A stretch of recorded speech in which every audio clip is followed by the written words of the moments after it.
Jocelyn, Maria, and Helen. Lovely. Right, welcome everyone. This is the Level Water live session for Lake 32. We're very excited to see you all. It's about a week and a half now, isn't it?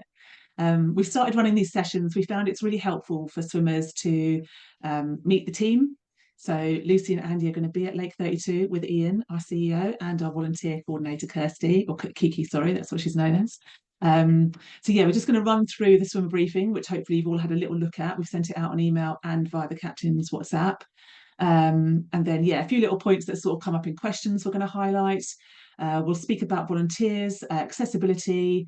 I'll give you a few fundraising tips because now is like the key time to keep pushing those asks out there. And then Andy's going to tell us a story from one of our pools, which is sort of, yeah, which is where your fundraising is all going sort of around the UK, helping us out.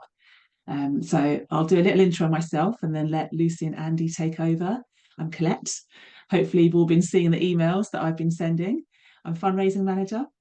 I've been at Level Water for 8 years now, working on the fundraising. And we've gone from, one pool in Putney to now the phenomenal amount of pools all over the UK. Just incredible. We've got a nice big aim for the end of this year for getting loads more kids in the water, and you are all going to help with that with your fundraising. I shall now hand over to Lucy and Andy. After you, Andy. Get myself off mute, that would help. Hi all. Okay, shall I start with the site info? Bruce, Just introduce yourself for now, Andy. Oh, I do apologize. I'm just ready to go. Hi, my name's Andy. I'm program officer for Level Water. We're not a massive charity, so there's only 2 of us on the program side. I've worked for Level Water since the back end of 2021. I used to actually work for pools and used to run Level Water supported lessons because I believed in it and it was the thing to do. Yeah, and just the money that you will raise as part of this will all go towards essentially helping me spend that money to give the kids we support, opportunities to swim. When I got involved, we had less than 200 kids, 40 pools, I think, springs to mind, Luce. He's going to nod at me in a second. We've now got, we're now running lessons at 168 pools compared to the 40 when I started. The plan is we will get there. I'm pretty sure we're going to get there by the end of September, that we're going to have 1,000 children in the water. And that from less than 200 in 2022 is, yeah, we've quadrupled in the last 3 years, which is down. We can't do it without the money you raised. That's, we can't do what we do without having that money to spend. So I'll shut up now. Thanks, Andy. Yes, absolutely. Echo all that thanks as well. And I'm Lucy, and I am head of operations here at Level Water, working both on our program side, so supporting our programs team, and then also supporting Colette, Mark, Jerry, Katie, all on the events side as well. So yeah, really looking forward to meeting all of you. And Ian will also be there, as Colette said, the CEO of Level Water. He'll be working Lake 32 with Andy and I.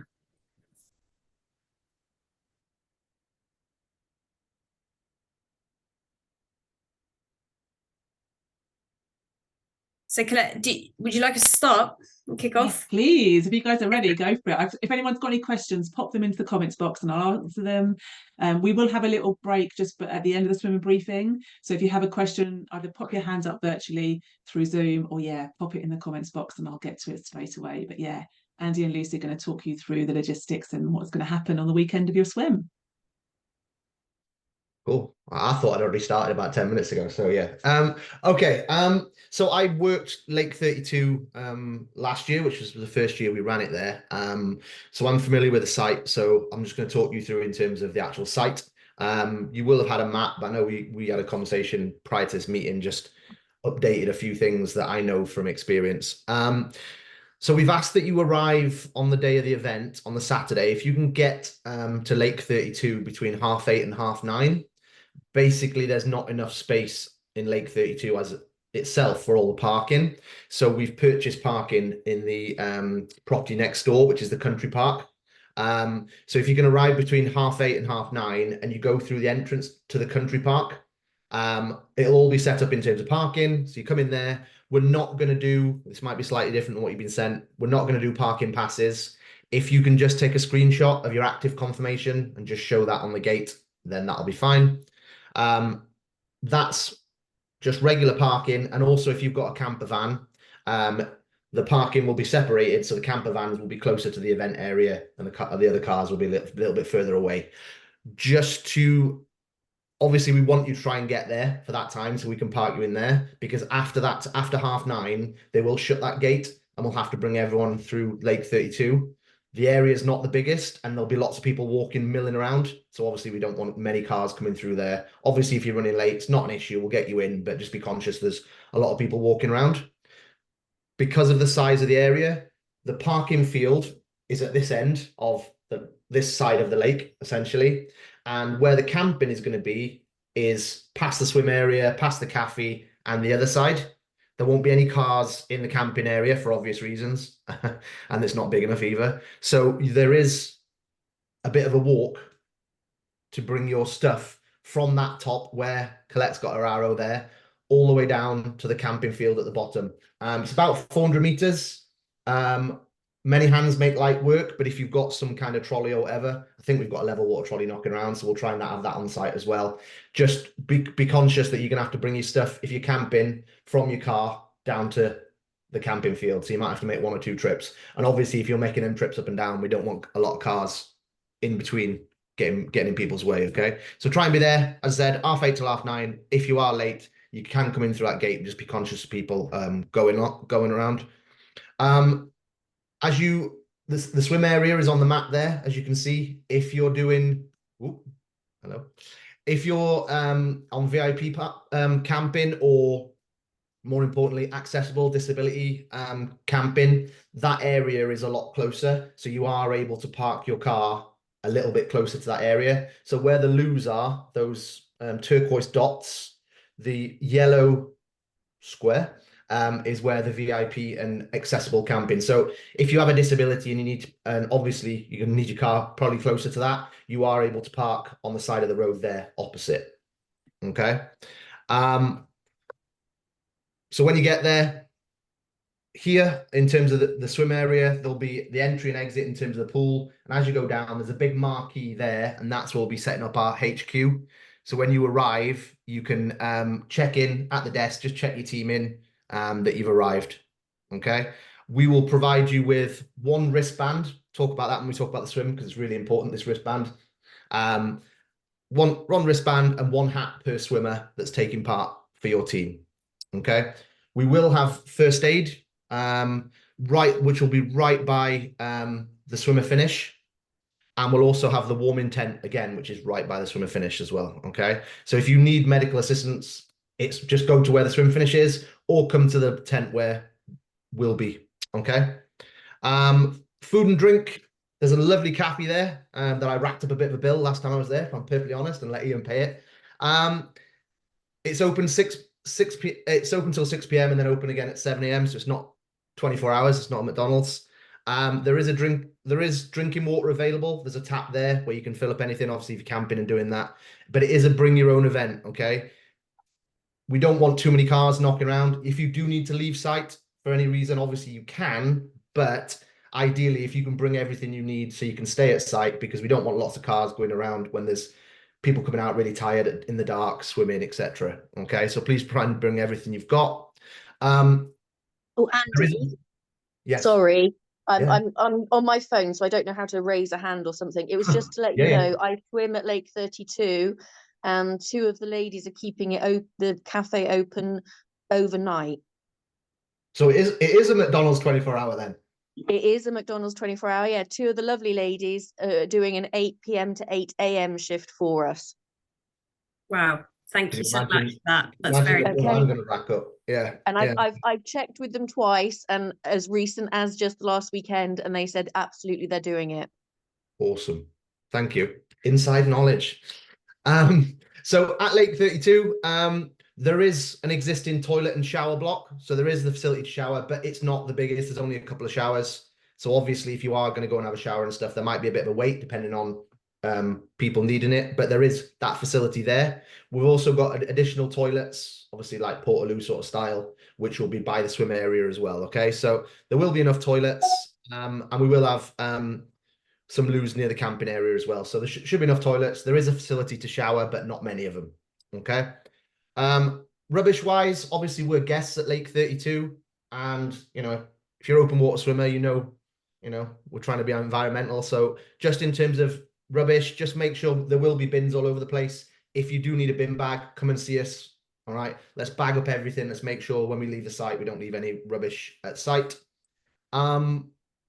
Spectators wise, if people are coming to visit, okay, we ask that all spectators are off site by sunset. We don't want anyone that's not taking part directly in the event there during the night, okay, just because ensuring safety when people are potentially one side of the lake and nowhere near where the safety team is. Okay, so spectators more than welcome during daylight hours, but during the night, just the people that are taking part, please. Fire-wise, we will have around the camping field and other areas, we will have sand buckets and fire trolleys. We get them delivered and stuff from Brandon Hire, so they'll be around in terms of fire safety. Just in terms of tents, just make sure you keep them clear in terms of areas. If we do have a fire safety area, just keep your tent clear, and it makes complete sense. Don't cook in your tent, it might go up like the Hindenburg. If there is a fire, raise the alarm, shout fire. If there's a ding ding ding on the trolley or whatever, to go with that. Just obviously, if you see something, let everyone know so we can deal with that. Okay. There's no alcohol allowed to be consumed at Lake 32. Okay, even if you want to. So please don't bring alcohol with you. And last year, a couple of swimmers that I know took part in it. A couple of them found it really cold. It's outdoors. It is that time of year. So especially when the sun goes down, it does get cold. So please make sure you've got lots of layers. All right. We will have a fire pit roaring throughout the night, and there will be a rewarming tent. It's not a tent for drying your wetsuit, by the way. It is for like you warming yourself. So there's facilities to dry yourself, but dry robes, layers, the lot, just to keep yourself warm when you're not swimming and when you come out and in between. Okay. There is some wildlife knocking about. There are some geese. Okay, just be aware of that, and the nice little drop-ins that they lay, that you're not stepping in it. Guarantee you will at night, won't you? Try and bring some shoes with you, some Crocs or flip-flops or something, so you're not walking in bare feet. There is, like, where the road is, it's a bit gravelly and stuff. Okay. Anything in terms of medication, just make sure you bring that all with you. Okay. Anything you're going to need during the time you're there, or you might need. And obviously, in terms of just be aware that if you are feeling ill for any reason, okay, we have put about waterborne illnesses and things like that. But actually, just generally, if you're not feeling very well, just be aware of yourself. And the worst thing you can do is not say anything. If you're not feeling well, we've got medical people on site.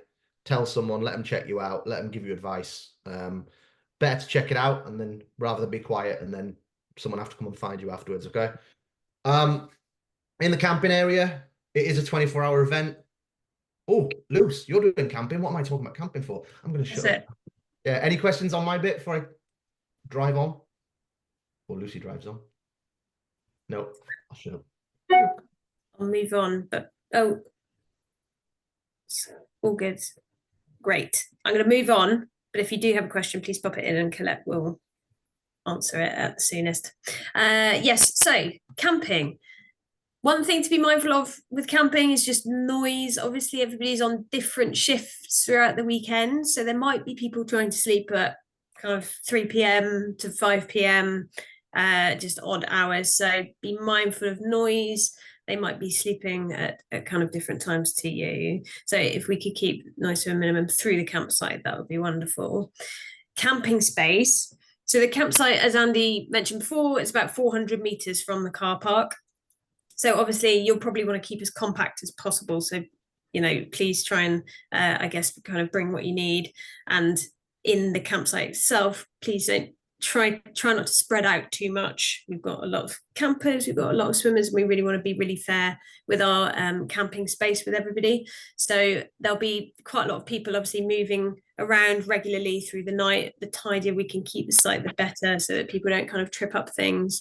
Be mindful of guy ropes, etc., and things like that would be very helpful. Some people put kind of little tea lights on their guy ropes just to make sure if they are in a precarious place that people see them at night.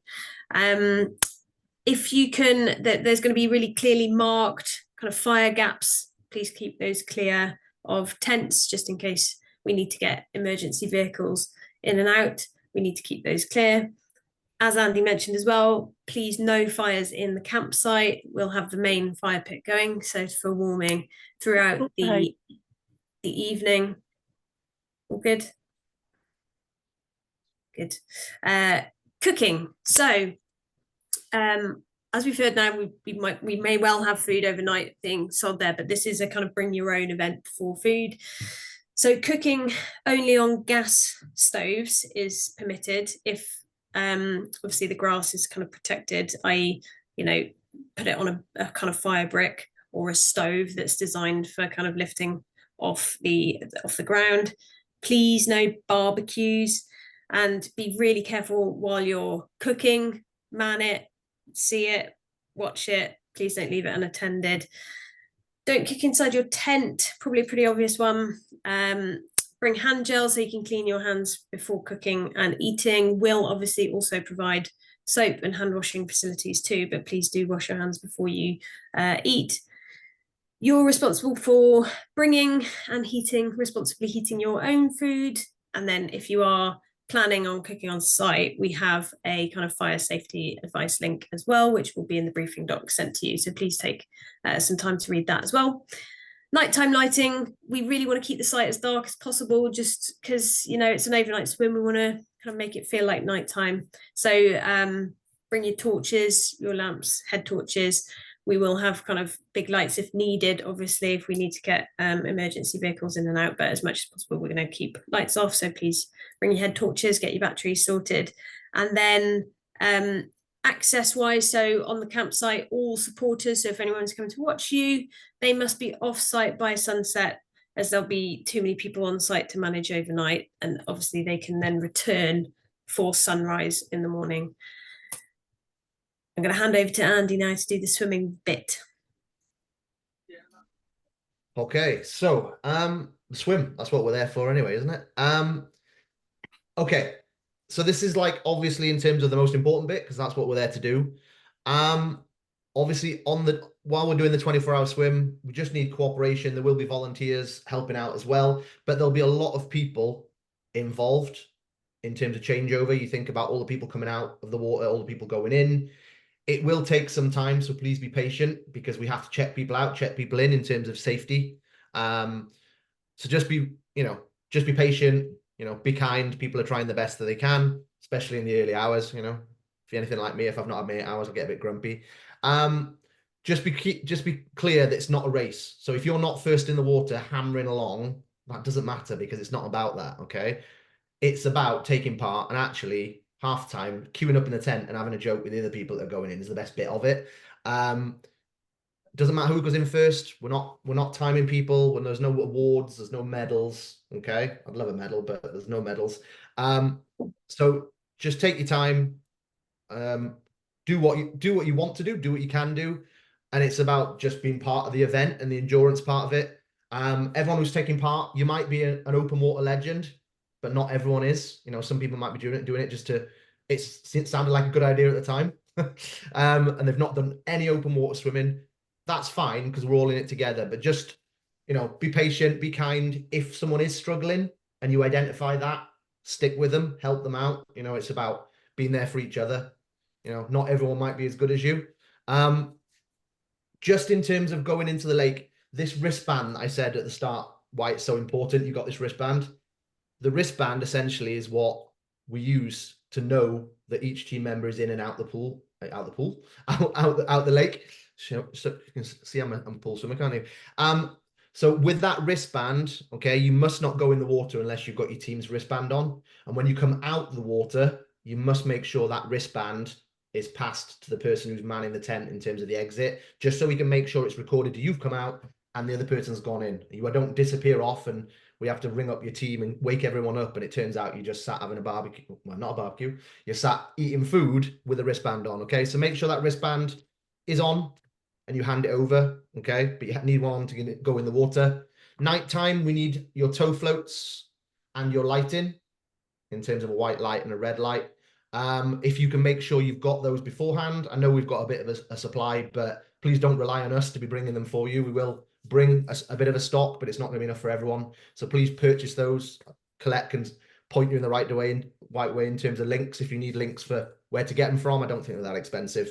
The changeover will happen. There'll be a level water marquee at the swimmer entry and exit, and you will walk through that to go in and walk through that to exit. It's like a one-way system, one way that way, one in, one out, basically.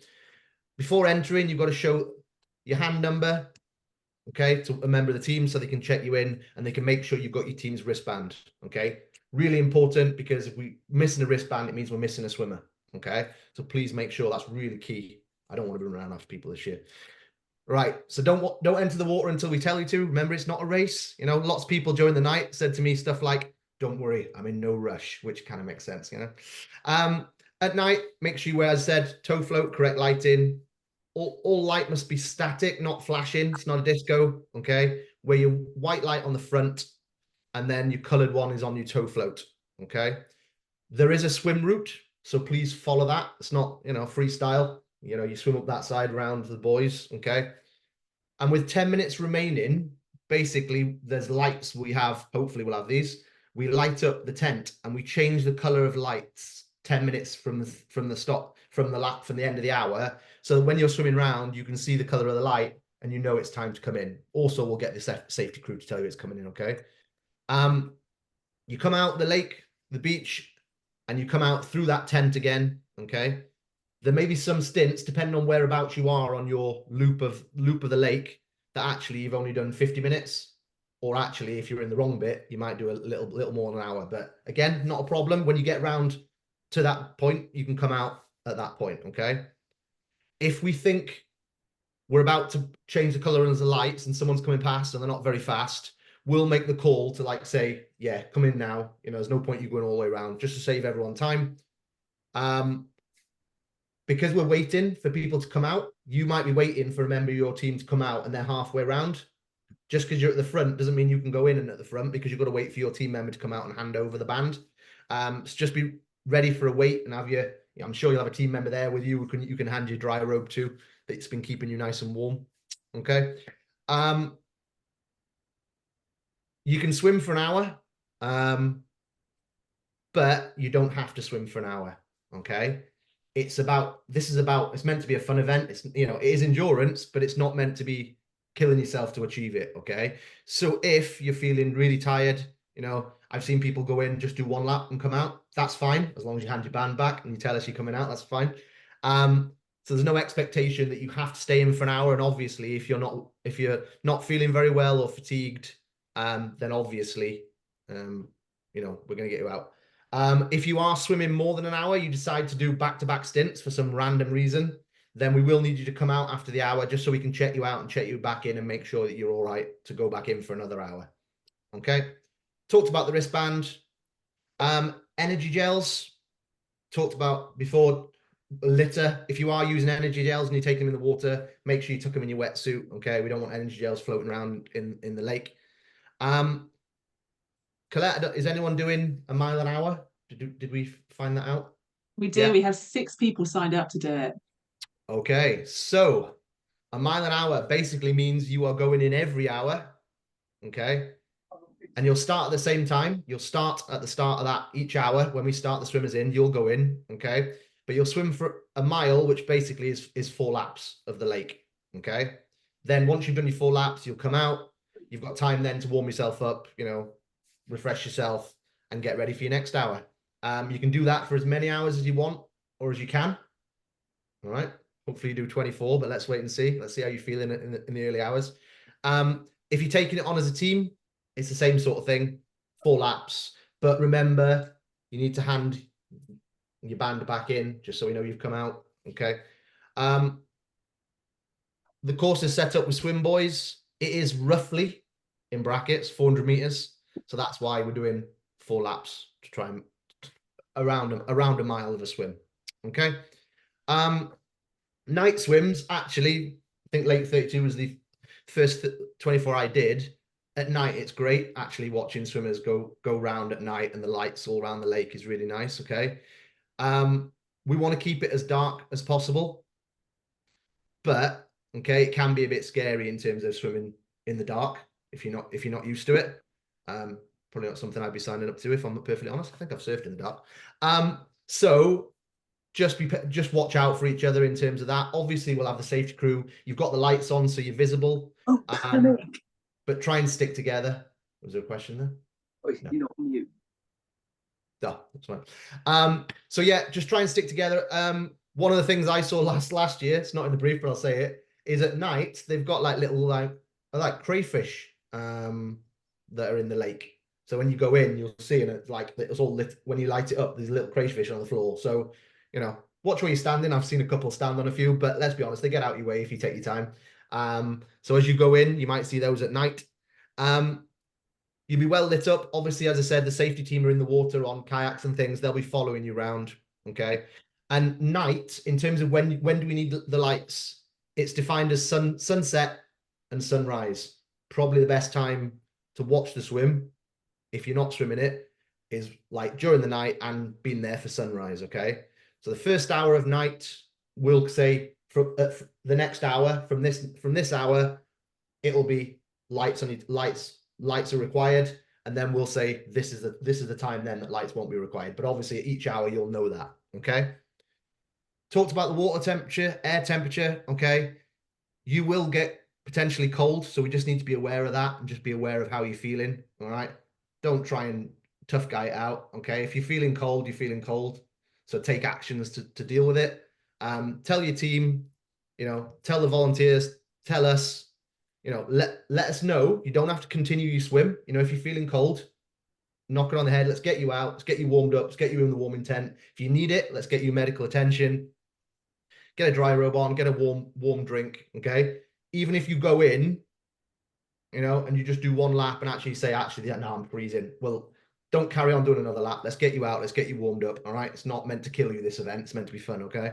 If you notice someone else is cold and someone else is trying to tough guy it out, just talk to them, ask them how they're feeling. Okay. We just need to as I said, watch out for everyone else, because some people will try and be tough guys and tough it out and then end up getting themselves in trouble. So just be aware of how you're feeling and look out for others and see how they're feeling. Okay. Throughout the 24, we'll make the decision. If we think someone is really cold or really struggling, obviously us or the safety crew will make that call, because it's about your safety. We don't want anyone, it's meant to be a pleasurable experience. You're not meant to go home ill. So just in terms of people being cold, kind of goes without saying, doesn't it? What we're looking at: shivering, pale, cold, dry skin, blue lips, if it goes that bad, slurred speech, confusion, slow breathing, tiredness. These are all signs of someone being cold and not being, 100% with it. So just let us know in terms of that. Keep an eye on each other, keep an eye on yourself, and don't be afraid to ask, because we have the facilities there to warm you up. Okay. And bring lots of layers. Dry robes are armor. I'll bring 2 dry robes with me anyway, just for everyone else. Right. Sorry, quick question. How many swimmers do we have in total that signed up? Colette? Yes, so we have 32 teams, and at the moment, just over 190 of you wonderful people are going to be swimming. A good number, but not too many. So it'd be 32 people in the water at all times. I don't know if that includes the solos, so maybe 35, 36 doing the 400 loop. Assuming that they all go in, because sometimes you get someone in the team just says, oh yeah, I'm not going to do this, and at which point you have less, don't you? But yeah, I suppose 35 max, isn't it? Yeah. Thanks, Andy. Great. So I'm going to talk about water safety now. And the course will obviously be the same course in the day as it will be in the evening. But for the evening, the 400-meter course will be marked out. They'll be marked out by boys, but the boys will flash at the night time. So you'll be able to kind of clearly see them whilst you're swimming. They'll kind of guide you through the course. The safety team are constantly kind of monitoring the course and redirecting any swimmers as they see kind of deviating from the course. They'll kind of slightly redirect you on point. So don't worry too much if you feel like you're veering kind of far away. They'll kind of guide you in. Really important to have your 2 lights in good working order at night time. so you're visible to the water safety team. So obviously, you know, you've got teams with you. If you want to test your team members with you, if you want to test your lights before you go in at night time, it's a really good thing to do. Borrow someone else's, swap out if you kind of feel like yours is, it might give up halfway round. If the water team deem it necessary for the course to be adjusted for any reason, this will obviously be really clearly communicated to you by the land crew, so all of us, myself, Andy, Ian, before you start your next swim. So the HQ, the registration table, will have a kind of whiteboard, and we'll write any changes on there, but also, yeah, we'll make it known. We've got a loudspeaker, so we'll make it known too. Be really aware of the environment. So obviously, things in the water, debris in the water, other swimmers, wildlife, there will be things going on around you. So just be mindful of those. And yeah, any changes in kind of conditions, weather, for example, we'll highlight those as well. Handovers, for safety reasons, obviously we can't stress the importance of signing in and out of the water. So there'll be a really obvious process where you need to come out the water, sign out, they'll tick you off, and that means you're safely back on land. So even if you get out, pop to the toilet maybe halfway through the hour and plan to get straight back in, we still need you. There will be someone there. We still need you to sign out and back in again at the handover marquee. And it will just help everything kind of run smoothly and prevent any holdups that could occur if we have to initiate any kind of missing swimmer procedures if someone's just gone to the toilet. It's also really essential that the sign-in sheet notes if you're wearing a wetsuit or not. So if you're going in skins, please just be sure to make it known. Obviously it'll be obvious, but just make it known that I'm wearing skins for the full hour, and then someone will note that you're a skin swimmer next to your name in the sign-in sheet. Adverse weather. So obviously it's the UK. In the unlikely event though that, you know, the weather gets so bad that it's a safety concern, we may have to temporarily halt the swim. So we'll try as much as possible, obviously, to keep things going as long as we can. But if there is a real safety danger, we'll have to pause things, but we'll make that really clearly obvious for you. If you do have a wetsuit, bring your wetsuit. Obviously in the evenings, temperatures get colder, and he's talked about that already. But yeah, it's obviously, you know, as the day goes on and the 24 hours go on, things get, you know, the kind of things get colder and colder. You know, what's one swim, two swims, you might be okay, but there's, you know, maybe potentially another 2 or 3 swims down the line for you. So if you do have a wetsuit, bring it. If danger is imminent, the water safety team will direct everyone to exit the water, and you'll be briefed on what to do. If thunder is heard, for example, you'll be asked to shelter in your tents or vehicles until the swim can restart. And typically this is about 30 minutes after the last clap of thunder is heard. And then lastly, on kind of injured, struggling swimmers, if you do find yourself in difficulty in the water, most important thing to do is not panic. You have water safety people around you. Try and make your way, as if you can, to the closest safety boat or to the stand-up paddleboarder. Much of the lake is quite shallow, so if this is not possible, lie on your back, using your tow float as an aid, and raise your arm in the air and shout, "Help, help, help." If possible, tell another swimmer so they can help alert you to the nearest safety boat. If you do encounter a struggling swimmer, so it's not you, but you see a struggling swimmer, please alert the nearest safety boat or paddleboarder and stay with them until help arrives. Don't underestimate, though, the power that a panicking swimmer has, as you probably all know. They kind of might attempt to kind of pull themselves up by pulling you down unintentionally. So just please be mindful of that. The best way to help someone is to shout for the safety team, and they'll be well on their way. Obviously the course is 400 meters, and so there will be someone nearby you. And then the greatest possibility is that you will feel yourself starting to struggle to be able to either swim to the nearest boat or ask another swimmer to do it for you before you get into real difficulty, right? So if you do think that you're either feeling a bit too cold, you got cramp, you're really feeling it, if you can try and speak to someone before it gets too much of a danger, that's the ideal approach. And it's okay even if you sit with the paddle water for a little bit and you have to just work through your cramp for a bit, you can get back on your way if they feel it's safe for you to do so. You should be able to stand up for most of the course. Be aware of your own limits though, and don't be afraid to ask for help. So it's what the safety team are there for. They deal with it all the time. It will be okay if you ask for help. It's not a problem at all, so please do so. Any questions on anything we've said? I know Colette's been answering, beavering away on the chat, but yeah, please do send your questions through if you do have any. Awesome. I'll keep an eye on the chat.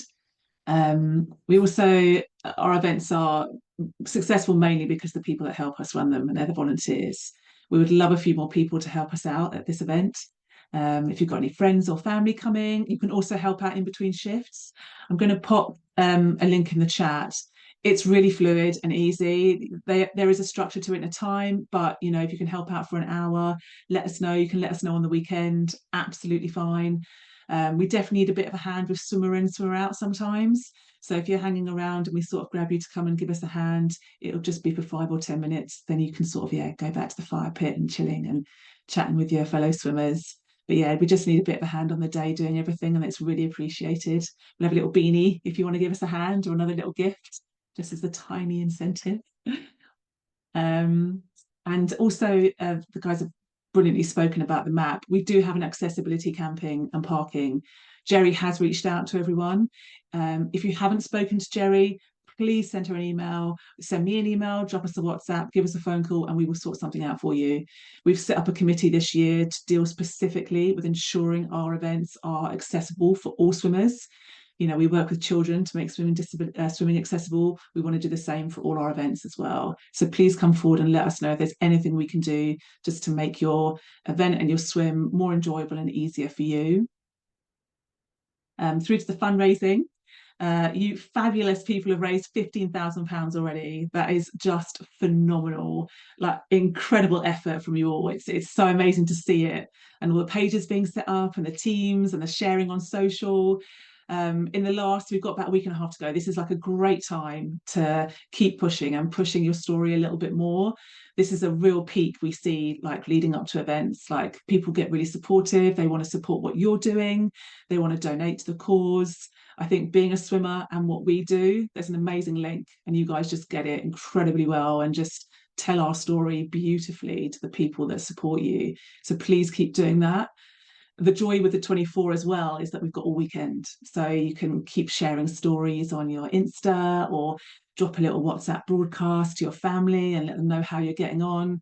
Send them a little picture of the nighttime swim. The night work. I know some people get a little bit sort of nervous about it. When you're there, it is outstanding. The lights, the calm, just the splishing in the water. It's amazing, and all the time you've got safety around you. So yeah, you're well supported. So keep the fundraising going. I'll be sending out a few more emails to support you in that. Let me know if I can help with anything. There is the fundraiser hub. And to finish, I normally tell a story at this point, but we're so fortunate to have Andy on this call because he works in our program, so he is directly talking to families and kids all the time. So where your money is going, he's seeing it in action. So I thought it'd be quite nice for him to share sort of what's been happening local to where Lake32 is, and where the fundraising is going. Over to you, Andy. Thank you. I got told to be concise, and I've not got concise in me, so I apologize in advance. And which they all know, which is why they said it. So just obviously the money that you raise, everything you raise is what we use to pay for what we do, which is obviously giving children with disabilities, primary school age children with disabilities, an opportunity to do what we all love, to swim, because unfortunately without our help, they just don't even get an opportunity to start, most of them, okay? Or they get lost in the system and just quit at a beginner level and never learn to swim. So close to where, probably the closest place we work to Lake32, what is the closest place we work, is in Swindon. And last year when we ran the event, we had around 20 children with physical disabilities swimming in Swindon, probably waiting lists of 80 to 100 children. And we were also having to say no to parents with children with disabilities that sat outside of physical. So if I'm a parent and I've got a child that's got severe autism and they need one-to-one lessons and they need our support, what makes me any less worthy than a parent of a child with a physical disability?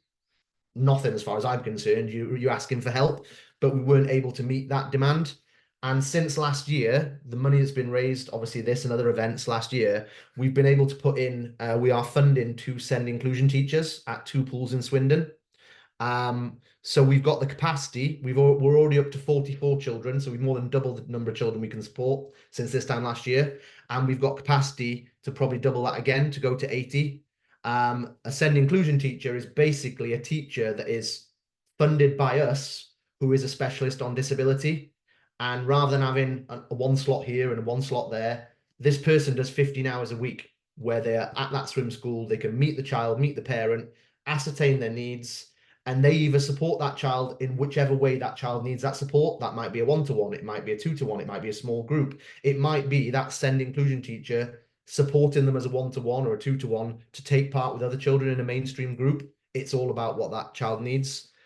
And obviously, the more children we can provide that support that need it, that's the point, they need that support. That's what your money goes to pay for. The net result, if we just focus on physical impairment for a second, we've been working in Swindon for a number of years doing physical impairment. We've now gone all send. So any child with any send need can now be supported in Swindon. What we've been able to do in the past is we've set up links from our lessons for children with physical disabilities with a local swimming club who run a start para group. So they can move from our swimming lessons, from our 1-to-1s or small groups, into a local swimming club and develop through the para pathway. Hopefully most of you have been watching a bit of the Paralympics. There are a number of children that we've supported over the years who've graduated from our lessons to that environment who are now in the British Swimming Para Performance Pathway.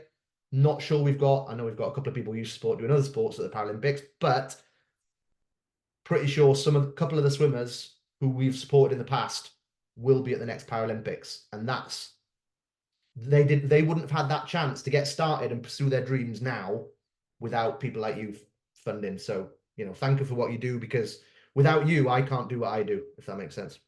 Thank you. Oh, Andy. Yeah, thanks everybody. Yeah, just incredible. I don't know if anyone's got any questions, if you want to come off mute or pop something in the chat. Otherwise, drop me an email or WhatsApp. Really looking forward to meeting everybody, and it is just magical, the atmosphere at 24-hour swim, and we're really excited to welcome you all there. And yeah, the nighttime is just absolutely wonderful. So yeah, as Colette said, send your questions through if you have them, but yes, ultimately we're just really looking forward to seeing you. Yay. And I'll send the recording out and it'll be captioned, so yeah, people can watch it and catch up. And oh yes, go Madeline, take yourself off mute if you want. If you can. Where are you?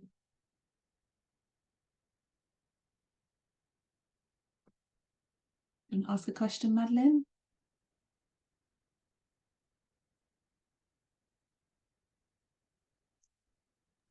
Hi.